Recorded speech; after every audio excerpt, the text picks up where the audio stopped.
Hello everyone, आज हम बनाने जा रहे हैं श्राद्ध पक्ष में बनने वाला खाना। बिना लहसुन प्याज का खाना ये बनता है। ये थाली बहुत ही जल्दी बनकर के तैयार हो जाती है। तो चलिए देख लेते हैं हम कैसे बनाएंगे। तो सबसे पहले हम तैयारी करेंगे पूड़ी की, जिसके लिए मैंने लिया है 2 कप के करीब गेहूं का आटा, स्वाद के अनुसार नमक, आधा टीस्पून लिया है अजवाइन और 2 टेबल स्पून के करीब ले लेंगे सूजी। इससे हमारी जो पूड़ी है वो कुरकुरी बनती है। और ये 2 टेबल स्पून के करीब मैंने लिया है कुकिंग ऑयल। आप इसकी जगह पर घी का भी यूज़ कर सकते हैं। मोयन से पूड़ी जो है वो खस्ता बनती है और स्वाद भी बहुत अच्छा आता है। तो अब इन सब चीज़ों को हम अच्छे तरीके से कर लेंगे मिक्स। और ठंडा पानी डाल करके हम इसका एक टाइट सा आटा बना करके, आटा गूँथ करके तैयार कर लेंगे। आप चाहे तो इसमें कुछ दाने चीनी के भी मिला सकते हैं। उससे पूड़ियों का रंग सुनहरा होता है, वो काली भी नहीं पड़ती है। ये आटा लगाने में थोड़ी सी दिक्कत आती है क्योंकि इसका हमें हार्ड डो बना करके तैयार करना पड़ता है। तो अब हमारा आटा हम लगा चुके हैं और इसको हम 4 से 5 मिनट के लिए और अच्छे तरीके से दबाव देते हुए इस तरीके से गूँथ लेंगे। अब इस तरीके से हम हाथ पे घी या तेल लेकर के आटे के ऊपर एक लेयर लगा लेंगे ताकि उसके ऊपर पपड़ी नहीं जमे। तो हमारा आटा बन करके अच्छी तरीके से तैयार हो गया। टोटल 4 से 5 मिनट का समय मुझे लगा। तो ये इस तरीके से हार्ड डो लगा करके हमको तैयार करना है, क्योंकि अभी हमें इसको रेस्ट कराना है। तो अब हम कर लेते हैं सब्जी की तैयारी जब तक हमारा आटा रेस्ट कर रहा है। तो मैंने 2 टेबल स्पून के करीब घी लिया है और 1 टेबल स्पून के करीब तेल लिया है। और जैसे ही घी तेल गर्म हो गए, मैंने 1/4 चम्मच राई, 1/4 चम्मच जीरा डाल करके चटका लिया है। 2 तेज पत्ते हम इसमें डाल देंगे, इससे टेस्ट बहुत अच्छा आता है। और ये खड़ा धनिया लिया है मैंने आधा चम्मच के करीब, और इसको भी इस तरीके से हम स्प्लटर कर लेंगे। कुछ सेकंड्स के लिए इन सभी को भूनने के बाद 1/4 टीस्पून के करीब मैंने डाला है कुटा हुआ अदरक। 2 हरी मिर्ची को इस तरीके से काट के लिया है। 1/4 टीस्पून के करीब मैंने लिया है हींग। अब चम्मच चलाकर इन मसालों को कुछ सेकंड्स के लिए और हम भून लेंगे। और फिर हम ऐड कर देंगे 4 से 5 मीडियम साइज़ के टमाटर, इस तरीके से मोटे काट कर। और ये थोड़ा सा मैंने नमक लिया है, इससे टमाटर को पकाने में आसानी रहती है। तो अब हम इस तरीके से चम्मच चलाते हुए आँच को धीमी रखते हुए 3 से 4 मिनट के लिए ढक्कन लगा करके टमाटर को पकाएंगे ताकि वो अच्छे तरीके से गल जाए। और बीच बीच में ढक्कन हटाते हुए हम इस तरीके से स्पैटुला से उसको दबाते रहेंगे। आप चाहें तो इस जगह पर टमाटर की प्यूरी भी यूज़ कर सकते हैं। तो अब हम डालते हैं मसाले। 1/4 टीस्पून के करीब हल्दी, 1 चम्मच मैंने लिया है 1 टीस्पून कश्मीरी लाल मिर्च, और आधा टीस्पून के करीब मैंने लिया है धनिया पाउडर, क्योंकि धनिया हमने पहले भी डाला था। अब इन सब मसालों को अच्छे तरीके से कर लेंगे मिक्स और थोड़ा सा पानी डाल देंगे ताकि मसाले जले नहीं। अब फ्लेम को हम मीडियम टू हाई रखते हुए इन सभी चीज़ों को अच्छे तरीके से पका लेंगे 4 से 5 मिनट के लिए, जब तक ये तेल ना छोड़ दे। तो हम ढक्कन लगा करके इसको पका लेंगे। तो आप देख सकते हैं 4 से 5 मिनट के बाद में घी और तेल सरफेस पे आ गया है। तो काफ़ी हद तक हमारा मसाला कुक हो गया है। और इस तरीके से बीच बीच में हम टमाटर को दबाते रहेंगे। हमें बिल्कुल इसको बारीक नहीं करना। अगर आपको बारीक पसंद है तो आप प्यूरी भी डाल सकते हैं, बट थोड़ा थोड़ा जो टमाटर के चंक्स आते हैं वो इस सब्ज़ी में अच्छे लगते हैं। तो अब ये मैंने लिया है 1/4 टीस्पून के करीब गरम मसाला और 1.5 छोटी चम्मच के करीब ये मैंने कसूरी मेथी लिया है, और इसको कर देंगे अच्छी तरीके से मिक्स।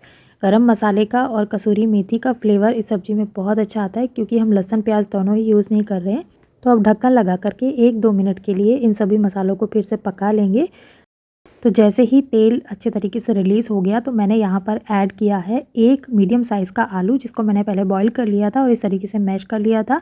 इस तरीके से मैश्ड आलू डालने की वजह से जो ग्रेवी है वो बहुत अच्छी बनती है, थिक बनती है, क्योंकि हम आलू की सब्ज़ी बना रहे हैं। तो यहाँ पर ये मैंने ग्रेवी को थिक करने के लिए 1 मीडियम साइज़ का आलू उबाल करके डाल दिया था, और बाकी के जो आलू हैं उनको इस तरीके से हम हाथ से टुकड़े करके डाल लेंगे। टोटल 4 से 5 मीडियम साइज़ के मैंने आलूओं को अच्छे तरीके से बॉईल करके रख लिया था, वो मैंने इसमें डाल दिए हैं। मैंने यहाँ पर हाथ से तोड़ करके आलू डाले हैं, आप चाहे तो चाकू से काट कर भी डाल सकते हैं। तो अब यहाँ जितनी थिक मुझे ग्रेवी रखनी है उस हिसाब से मैंने इसमें पानी ऐड कर दिया है, क्योंकि आलू की सब्ज़ी पानी को सोख करती है बाद में। तो थोड़ा सा पानी ज़्यादा ही मैंने लिया है, क्योंकि पड़े पड़े बाद में ग्रेवी अपने आप ही थिक हो जाएगी। तो अब हम इसको अच्छे तरीके से कर लेंगे मिक्स। और अब हम इस सब्ज़ी को हाई फ्लेम पर एक उबाल आने तक पकाएंगे अच्छे तरीके से। और जैसे ही इस सब्ज़ी में एक बॉईल आ जाएगा, तो हम इसमें डालेंगे 2 चुटकी के करीब काला नमक, हाफ़ टी स्पून के करीब अमचूर पाउडर, और ये थोड़ा सा अदरक के जूलियंस डालेंगे। और इस तरीके से हम इसको मिक्स करके अच्छे तरीके से कर लेंगे बॉईल 4 से 5 मिनट के लिए।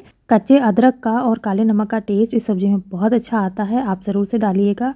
हलवाई भी इसी तरीके से सब्ज़ी बनाते हैं, जब वो भंडारे के लिए या प्रसाद के लिए कोई सब्ज़ी बनाते हैं। क्योंकि आज ये सब्ज़ी हम बिना लहसुन और प्याज के बना रहे हैं, तो उसके बिना भी ये सब्ज़ी बहुत अच्छे से बनकर के तैयार हो जाती है। हलवाई भी इसी तरीके की ट्रिक्स को यूज़ करते हैं, तभी उनकी सब्ज़ी इतनी टेस्टी बनती है। तो इस तरीके को और भी टेम्पटिंग और अच्छी बनाने के लिए यहाँ पे मैं एक ट्रिक यूज़ कर रही हूँ जो हलवाई यूज़ करते हैं। तो जिसके लिए दूसरे पैन में ये 2 टेबलस्पून के करीब मैंने लिया है देसी घी। तो घी जैसे ही गर्म हो जाएगा तो फिर हम इसमें ऐड कर देंगे 1/4 टीस्पून के करीब हींग, 1 टीस्पून के करीब मैंने लिया है कश्मीरी लाल मिर्च। और अब इस मिक्सचर को हम कर लेंगे अच्छे तरीके से मिक्स, गैस को कर देंगे बंद और इस तरीके से हम आलू की सब्ज़ी के ऊपर इस तरी को डाल देंगे। इससे इसका टेस्ट बहुत अच्छा आता है और इसकी शक्ल भी बहुत अच्छी हो जाती है। तो अब धनिया डाल करके मैंने इस सब्ज़ी को अच्छे तरीके से कर लिया है मिक्स। हमारी सब्ज़ी बन करके हो गई है तैयार। अब हम ढक्कन लगा करके इस सब्ज़ी को ऐसे ही छोड़ देंगे ताकि जो भी मसाले हैं उनका फ्लेवर्स एक दूसरे में एब्जॉर्ब हो जाए। तो अब हम बनाते हैं दूसरी सब्ज़ी। तो जिसके लिए ये मैं ले रही हूँ 2 टेबलस्पून के करीब बेसन, क्योंकि हम बेसन वाली हरी मिर्ची की सब्ज़ी बना रहे हैं और ये भी बिना लहसुन प्याज के बन करके तैयार होती है। तो अब हम इसमें ऐड कर देंगे मसाले, जिसके लिए ये मैंने लिया है 1/4 टीस्पून के करीब हल्दी का पाउडर, 1 टीस्पून के करीब लिया है कश्मीरी लाल मिर्च। ये तीखी नहीं होती बट इसका कलर बहुत अच्छा आता है। ये 1 टीस्पून के करीब मैंने लिया है अमचूर का पाउडर और ये स्वाद के अनुसार नमक। बस ये 4 मसाले हम बेसन में मिलाएंगे और इस सभी चीज़ों को हम सूखा ही पहले चम्मच चलाते हुए अच्छे तरीके से मिक्स कर लेंगे। और फिर हम इसमें ठंडा पानी थोड़ा थोड़ा डाल करके एक पतला सा बैटर बना करके इसका तैयार कर लेंगे। ये बेसन वाली मिर्ची खाने में बहुत टेस्टी लगती है, बनाने में भी बहुत आसान है, बहुत जल्दी ही बन करके तैयार हो जाती है और इसकी शेल्फ़ लाइफ भी काफ़ी होती है। फ्रिज में हम इसको 4 से 5 दिन के लिए रख सकते हैं और बाहर हम इसको 2 से 3 दिन के लिए ईज़िली रख सकते हैं। तो अब हम कर लेते हैं इसके तड़के की तैयारी, जिसके लिए मोटे तले का मैंने एक पैन लिया है। उसमें 2 टेबलस्पून के करीब मैंने लिया है कुकिंग ऑयल।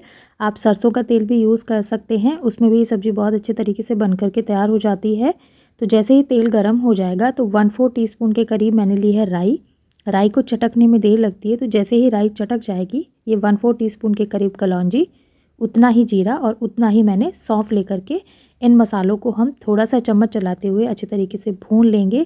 अगर आपका तेल ज़्यादा गर्म है तो आप गैस को इस समय पर ऑफ़ भी कर सकते हैं। फिर मैंने लिया है 1/4 टीस्पून के करीब हींग और जैसे ही हींग पक जाएगी तो हम ये ले लेंगे हरी मिर्ची। मीडियम साइज़ की हरी मिर्ची है, ये बहुत ज़्यादा तीखी नहीं होती और बहुत मीठी भी नहीं होती।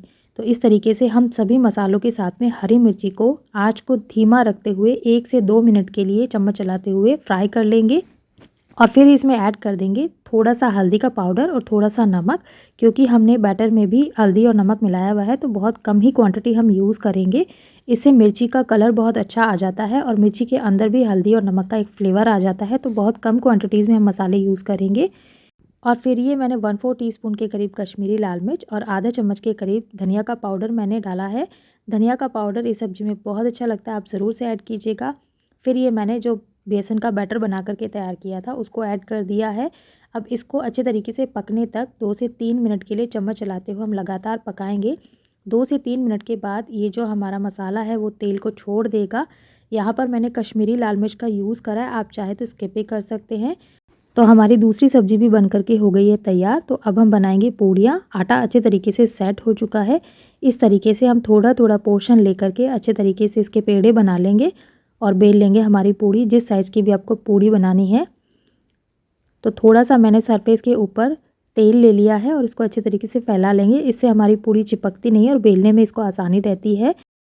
तो अभी इस पूड़ी का आटा काफ़ी अच्छे तरीके से सॉफ्ट हो चुका है, क्योंकि हमने पहले बहुत टाइट आटा लगा करके तैयार किया था तो पड़े पड़े वो सॉफ्ट हो गया था। अगर हम पहले ही सॉफ्ट आटा लगा करके तैयार कर देंगे तो आटा और भी ज़्यादा सॉफ्ट हो जाएगा और फिर पूड़ी बेलने में दिक्कत आती है। तो इतनी इस थिकनेस के साथ में मैंने सारी ही पूड़ियाँ बेल करके तैयार कर ली है और तेल हमारा हो गया गरम। अब हम एक एक करके सभी पूड़ियों को तल लेते हैं अच्छे तरीके से। तो यहाँ मैं आपको पूड़ी को फुलाने का एक ट्रिक बताती हूँ। जैसे आपको वीडियो में दिख रहा है, आप हल्का हल्का इस तरीके से दबाव डालेंगे तो पूड़ी फूलेगी। वैसे ये पूड़ी के डो पर भी डिपेंड करता है, लेकिन ये ट्रिक मुझे बहुत हेल्पफुल लगती है, तो आप इसको ज़रूर ट्राई कीजिएगा एक बार। पूड़ी तलते समय तेल का टेम्परेचर भी सही होना चाहिए। आँच को न ज़्यादा तेज़ रखना है, न ही धीमा।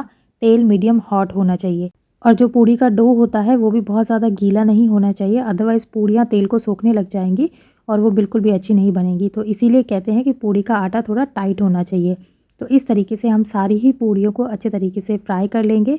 तो आप देख सकते हैं हमारी सारी ही पूड़ियाँ अच्छे तरीके से फूली हैं। तो अब हम तैयार कर लेते हैं थाली, जिसके लिए ये मैंने जो आलू की सब्ज़ी बनाई थी वो सबसे पहले मैं सर्व कर रही हूँ। तो आप देख सकते हैं इसकी कंसिस्टेंसी कितनी अच्छी है ये। और फिर जो बेसन वाली मिर्ची मैंने बनाई थी वो मैंने रखी है। और फिर ये खीर, ये सूजी का हलवा और ये रायता। खीर और सूजी के हलवे का लिंक मैं आपको डिस्क्रिप्शन बॉक्स में दे दूँगी। फिर मैंने रखी है पूड़ी, और जैसे कि लहसुन प्याज का हम श्राद्धों में यूज़ नहीं करते हैं, तो फिर मैंने सलाद में सिर्फ खीरा ही रखा है। तो लीजिए, हमारी श्राद्ध की सिंपल सी थाली बनकर के तैयार हो चुकी है। वैसे श्राद्ध का खाना बनाते समय इस बात का विशेष ध्यान रखा जाता है कि कुछ चीज़ें पितरों की पसंद की हो। यहाँ पर मैंने जो आसानी से व कम सामान से बन जाए वही बताया है। आपको जो भी इसमें से पसंद आए आप बना सकते हैं। उम्मीद करती हूँ कि आपको ये सिंपल सी थाली व रेसिपीज़ पसंद आई होगी। अगर आपको पसंद आए तो वीडियो को लाइक कर दीजिएगा, इससे मुझे मोटिवेशन मिलता है। और अगर अभी तक आपने चैनल को सब्सक्राइब नहीं किया है तो प्लीज़ कर लीजिए, और बेल आइकन को भी प्रेस कर दीजिएगा ताकि आपको नोटिफिकेशंस मिलते रहें। Thank you so much for watching this video.